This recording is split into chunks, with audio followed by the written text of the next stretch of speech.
p plus 1/p সমান 2 হলে p to the power 5 plus 1/p to the power 5 সমান কত? এটা দিনাজপুর বোর্ড 2023 সালের একটা এমসিকিউ। তাহলে দেখো এই এমসিকিউ গুলো আমরা সরাসরি ক্যালকুলেটরের মাধ্যমে সমাধান করব। তাহলে কিভাবে দেখো, p প্লাস 1/p সমান 2। প্রথমে এটাকে আমরা সলভ করে নেই।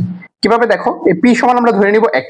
তাহলে আলফা x প্লাস হচ্ছে alpha plus 1 divided by x তারপরে সমান 2। এখন এটাকে আমরা সলভ করব, সলভ করে x এর মানটা বের করব। তো সলভ করে x এর মানটা যখন বের করব কিভাবে, যে শিফট ক্যাল, এবার ইকুয়ালে চাপ দেব। দেখো x এর মান আসছে কত, 1। x এর মানটা কত আসছে, 1।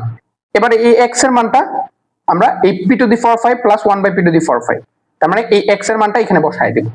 তাহলে দেখো x এর মানটা যদি আমরা এখানে বসাই, তাহলে এই x এর মানটা আমরা আনসারে স্টোর করা আছে। তাহলে দেখো answer whole to the power 5 plus 1 divided by answer whole to the power 5। এবার ইকুয়ালে যাব, দেখো কত আসছে, 2। তাহলে এটার মান হচ্ছে